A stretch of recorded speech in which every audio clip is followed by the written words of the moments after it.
সব বুঝেছি। আপনার আমাকে অসহ্য লাগছে, তাই আপনি বিদেশে যাচ্ছেন, তাই তো? তুমি আমায় ভুল বুঝছো। রাজ্য চালাতে অর্থের প্রয়োজন আছে। কেন, এতদিন রাজ্য বুঝি চলছিল না? এতদিন যেভাবে চলছিল সেভাবেই চলবে। সময় পাল্টাচ্ছে।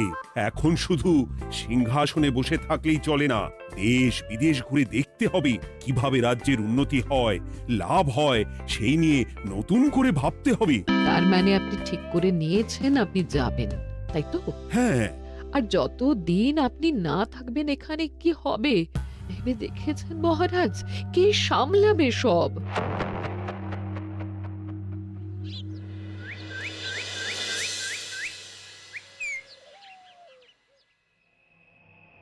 চিঠি?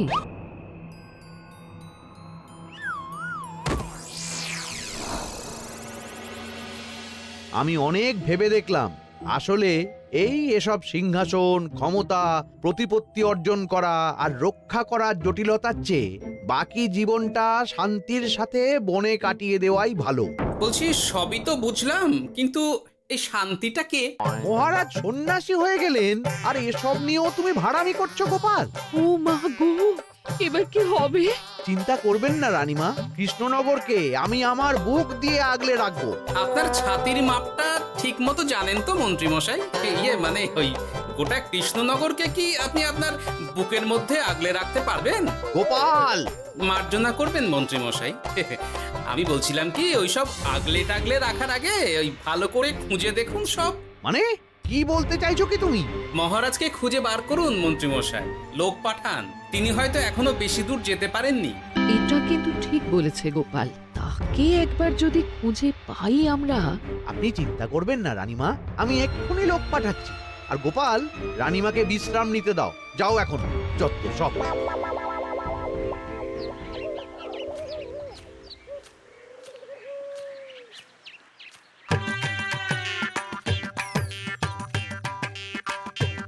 কই গো, গেলে কই?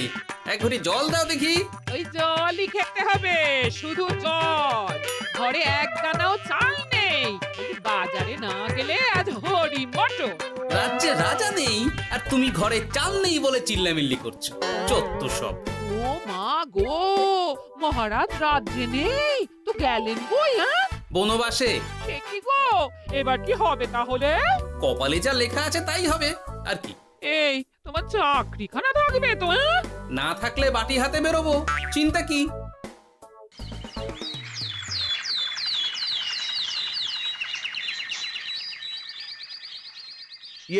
মহারাজ যখন নেই তখন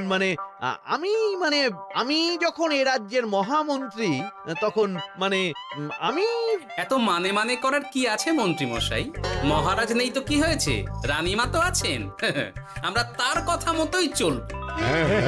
গোপাল একদম উচিত কথা বলেছে। হ্যাঁ, আমিও তো তাই বলছিলাম। মহারাজ যখন নেই তখন রানীমার নির্দেশ মতোই তো আমাদের সামলাতে হবে সব। কতদিন আর আগলাবে গোপাল? আজ নয় কাল এই শর্মাকেই বসতে হবে এই সিংহাসনে। যতদিন পারি ততদিন তো চেষ্টা করতেই হবে মন্ত্রী মশাই। আপনি যদি চলেন ডালে ডালে, আমি চলি পাতায় পাতায়। রাজা মশাই আছেন? আমি অনেক দূর থেকে আসছি।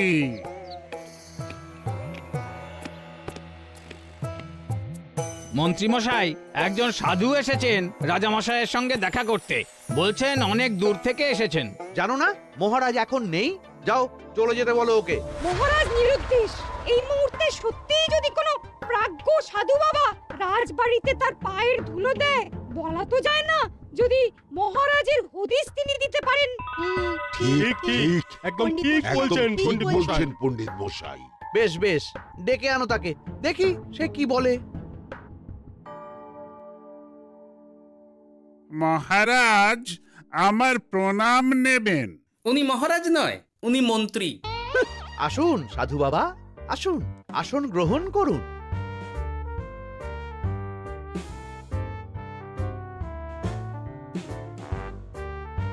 এ কি করলেন সাধু বাবা? এটা তো মহারাজের সিংহাসন। আপনার জন্য আমি অন্য আসনের ব্যবস্থা করে দিচ্ছি, আপনি বরং সেখানে বসুন। ওহ, রাজাই যখন নেই তখন তাঁর সিংহাসনে বসতে ক্ষতি কি? আপনি কি করে জানলেন মহারাজ নেই? বুঝলে না, সাধু বাবা যে অন্তর্যামী গোপাল। এবার কি হবে? উনি যদি বলে দেন মহারাজ কোথায় আছেন, তাহলে তো আমার আর বাবা পণ্ডিত মশাই, আগেই ওরকম হামলে পড়বেন না। আচ্ছা, আপনি যদি অন্তর্যামী হন, বলুন তো আমাদের রাজা মশাই কোথায় গেছেন? জবর জটা কালো চুলে দেনামা অতীত বলেন। বুম! মহারাজ বনবাসে গেছেন। এটা যখন বলেছেন সাধু বাবা, তাহলে মহারাজ এখন কোথায় আছেন সেটাও নিশ্চয়ই আপনি বলে দিতে পারবেন। গোপাল, সব বিষয়ে নাক গলিও না তো তুমি। ঠিক ঠিক আছে, রাজা মশাইকে নিয়ে চিন্তা হওয়া তো খুবই স্বাভাবিক, কিন্তু গোপাল, রাজা মশাই বনবাসে গেছেন, তাকে আর সংসার মায়ায় বাঁধা ঠিক কাজ হবে না। এ আপনি কি বলছেন সাধু বাবা? মহারাজ না থাকলে রাজ্য চলবে কেমন করে? নতুন রাজা নির্বাচন করতে হবে। এই তো খেলা জমে গেছে, একে দিয়েই কাজ হবে মনে হচ্ছে। সাধু বাবা, এসব নিয়ে নয় পরে আলোচনা করা যাবে। এই কে আছো? সাধু বাবার পা ধুইয়ে দাও ভালো করে। না, বিষয়টা ঠিক সুবিধের মনে হচ্ছে না। আহা মন্ত্রী, করেছ কি? আমি সাধু মানুষ, এত খেতে পারি কি? ও বললে হবে না সাধু বাবা, আপনার জন্য নিজে দাঁড়িয়ে থেকে মহারাজের খাস হালুই করকে দিয়ে রাঁধিয়েছি সব। দেখুন না একটু, অমৃত অমৃত। বেশ বেশ, এত করে বলছো যখন, বাহ বাহ, চমৎকার চমৎকার। আমি জানি তো যে এমন খাবার আপনি আগে কখনো খাননি। তা বটে বটে, ভেবেছিলাম কটা দিন বিশ্রাম নিয়ে চলে যাব। এখন দেখছি যা আদর আতিথেয়তা শুরু করেছো তোমরা, তাতে তো মাস কয়েক কাটিয়ে না গেলে আমারই লোকসান হবে। থাকুন না, থাকুন, যতদিন ইচ্ছা থাকুন। আমার ইচ্ছা অনুযায়ী সব চললে তো ওই গোপালের জায়গায় আপনাকেই সবার মহারথী করে রেখে দিতাম চিরকাল। এসব কি বলছো মন্ত্রী? কেন, পরিকল্পনাটা মন্দ নাকি? আমি হব এই রাজ্যের নতুন রাজা, আর আপনি হবেন আমার রাজসভার প্রধান মহারথী। বটে, কাজটা খুব একটা কঠিন না। মহারাজ বনবাসে, আর আপনি নিজেই তো বললেন তাকে ফিরিয়ে আনাও ঠিক হবে না। তাহলে তা বলেছি, কিন্তু বাকি অন্যান্য সভাসদেরা আছে, তারা তো। আরে ছাড়ুন তো ওদের কথা। আকাশে হাত ছড়িয়ে আর একবার মন্ত্র পড়ে নেবেন, বলবেন এই রাজ্যের রাজা হওয়ার ক্ষমতা একমাত্র আমার মধ্যেই আছে। ব্যাস, সবাই মানতে বাধ্য। তারপর আমার একটা হিল্লে হয়ে গেলে আপনারটার ব্যবস্থাও আমি করে দেব, বুঝলেন? বুঝলাম, একেবারে জলের মতো পরিষ্কার। ব্যাস, কালই তাহলে কাজ শুরু করে দিন। বেশি দেরি করে তো লাভ নেই। বলা তো যায় না, মহারাজের যদি রানীমার জন্য মন কেমন করে, রাজ্যে ফিরে আসে, ওসব হওয়ার আগেই সেরে ফেলতে হবে সব কাজ। রাজা হওয়ার খুব তাড়া দেখছি তোমার মন্ত্রী। ওপরে ওঠার ইচ্ছা কার না থাকে বলুন তো সাধু বাবা?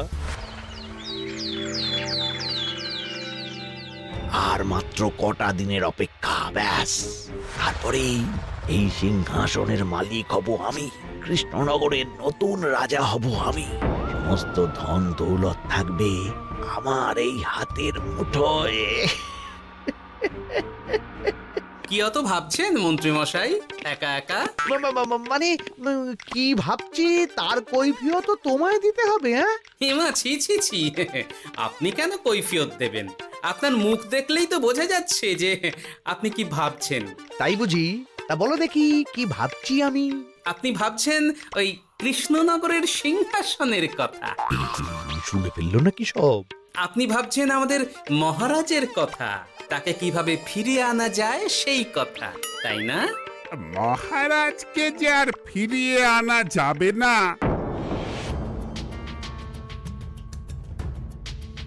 সে কথা তো আগেই বলেছি।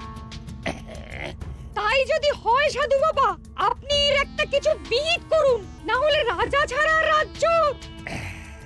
ঠিক বলেছ, রাজা রাজ্য, নুন ছাড়া তরকারি, আলো ছাড়া দিন, জল ছাড়া জীবনের মতো। তাই যত দ্রুত সম্ভব নতুন রাজা নিয়োগ করা দরকার। কিন্তু এ বিষয়ে সিদ্ধান্ত নেওয়ার আগে রানীমার সাথে কথা বলা জরুরি। তার চেয়েও জরুরি একটা কাজ আগে করা দরকার। কিসের কথা বলছেন মন্ত্রী মশাই? গোপালের বহিষ্কার। এ আপনি কি বলছেন মন্ত্রী মশাই? একে রাজা মশাই, তার মধ্যে গোপালের মতো বিচক্ষণ মানুষকে রাজসভা থেকে বহিষ্কার করলে তো রাজ্যেরই ক্ষতি। এটাই হচ্ছে সমস্যা।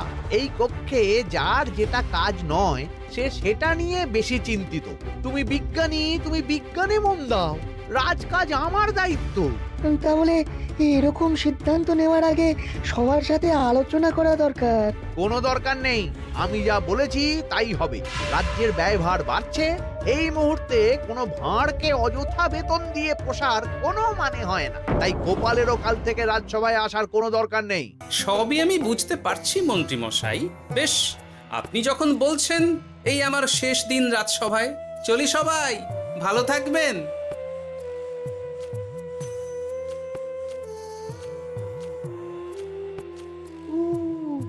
এত সহজে যে বেটা মাঠের বাইরে চলে যাবে বুঝতেই পারিনি আগে।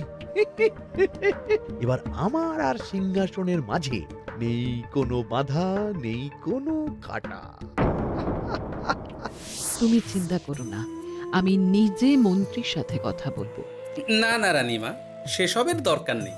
মহারাজ ছাড়া রাজবাড়ি শূন্য শূন্য লাগে, আমারও মন লাগছে না এখানে। বেশ, যা ভালো বোঝো তাই করো, তবে ডাকলে এসো কিন্তু। হ্যাঁ রানীমা, নিশ্চয়ই আসবো। এখন আমি চলি। যাক, এই কদিনে মাথাটা খেলানোর সময় পাওয়া যাবে একটু, না হলে কেমন যেন গুলিয়ে যাচ্ছে সব। কি যে বলো গোপাল দাদা, এই শেষ দুটো শাঁখের আটি নিয়েও দরদাম করবে তুমি? ওরে, আমি বেকার মানুষ, দরদাম না করে উপায় আছে আমার? হ্যাঁ শোনো শোনো শোনো, মহারাজ কৃষ্ণচন্দ্রের অবর্তমানে কৃষ্ণনগরে নতুন রাজা হিসেবে নির্বাচিত হবেন রাজ্যের মহামন্ত্রী।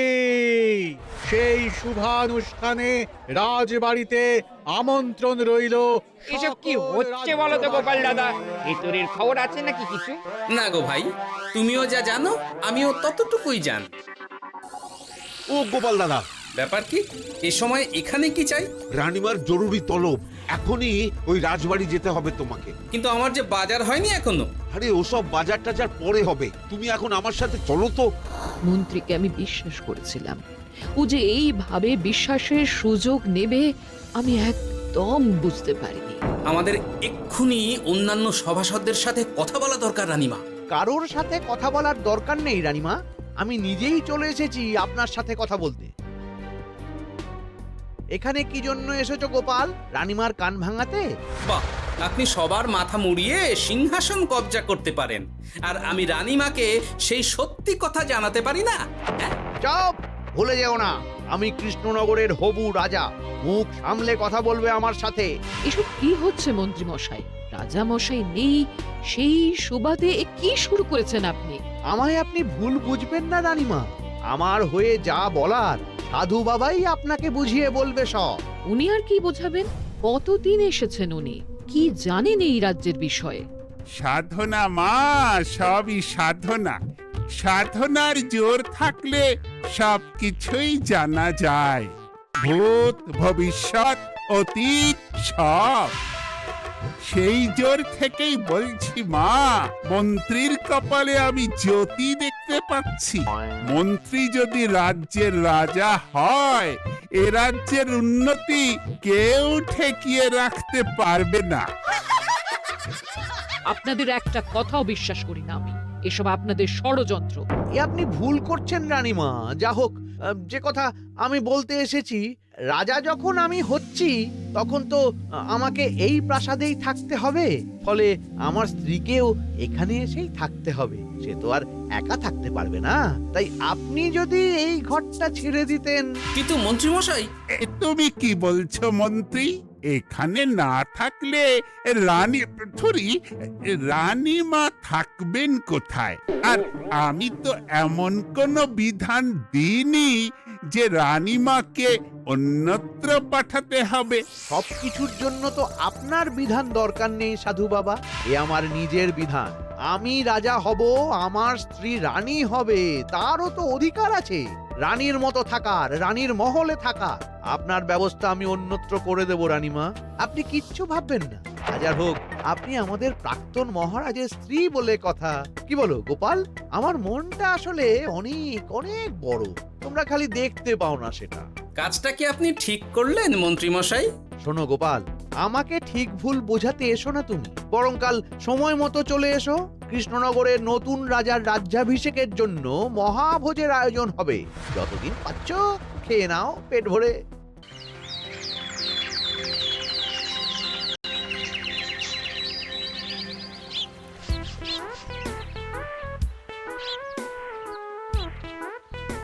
আরে এগুলো আবার কি পরে আছে এখানে? কি এ তো মহারাজের পোশাক, এখানে এসব কি করে এলো? তাহলে কি মহারাজ? না না না, হিসেবটা কেমন যেন ওলট পালট হয়ে যাচ্ছে। সময় তো হয়ে গেল, নতুন মহারাজকে ডাকুন এবার। এসে গেছি, এসে গেছি। আসুন মন্ত্রী মশাই আসুন, মুকুট নিয়ে দাঁড়িয়ে আছি আপনার মাথায় পরাবো বলে। সাধু বাবা, এবার মহারাজ বলা অভ্যাস করুন। মহারাজ। মহারাজের হদিশ পাওয়া গেছে মন্ত্রীমশাই, মহারাজের হদিশ পাওয়া গেছে। এই কি স্বপ্নের কথা? মহারাজের হদিশ পাওয়া গেছে মানে কোথায় মহারাজ? না না, মহারাজ না, মহারাজের পোশাক পরে আছে পুকুরের ধারে।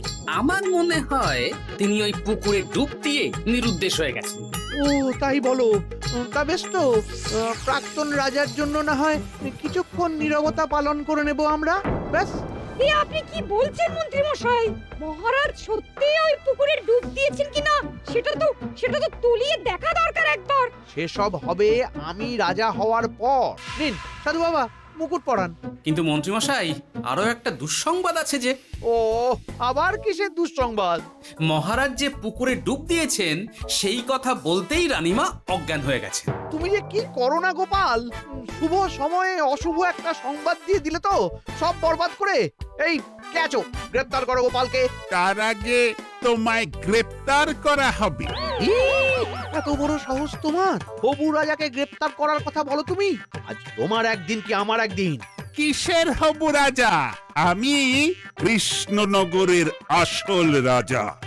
হ্যাঁ আমি। কি মহারাজ, আপনি? হ্যাঁ আমি।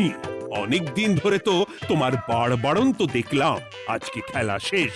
কিন্তু গোপাল, রানী কোথায়? কেমন আছে সে? এক্ষুনি তার কাছে আমাকে নিয়ে চলো। রানীমা ভালোই আছে মহারাজ, কিচ্ছু হয়নি তার। কিন্তু তুমি যে বললে রানী অজ্ঞান হয়ে গেছে। এটুকু মিছে কথা না বললে যে আপনার লুকোচুরি খেলাটা এত সহজে শেষ হতো না মহারাজ। লুকোচুরি বটে, কিন্তু তুমি বুঝলে কি করে এত সব? প্রথম সন্দেহটা হলো যখন রানীমাকে অন্যত্র রাখার কথা বলতেই আপনি বিচলিত হয়ে উঠলেন, তখন।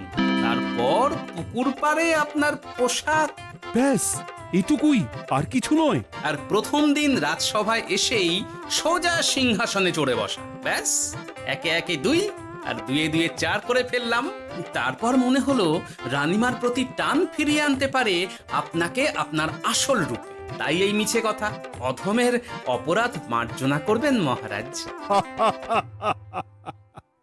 গোপাল, তোমার তুলনা নেই। কিন্তু মহারাজ, আপনি কেন এই ছদ্মবেশ নিয়েছিলেন তার আসল উদ্দেশ্যটা কিন্তু এখনো আমার কাছে পরিষ্কার হয়নি পুরোটা। আসলে আমি পরীক্ষা করছিলাম, বুঝলে? কিসের পরীক্ষা মহারাজ? যে আমার অনুপস্থিতিতে কেই রাজ্য চালাবে তার পরীক্ষা। এবং আমি ঠিক করেছি যে কদিন ব্যবসার কাজে আমি বাইরে থাকব ততদিন রানীর পরামর্শ মতো সমস্ত কিছু সামলাবে গোপাল। মহারাজ কৃষ্ণচন্দ্রের জয়। আর আমি মহারাজ? তুমি থাকবে পেয়াদা। এ কি শুধু জল আর ভাত? আগেই বলেছিলাম বেশি বেরো না।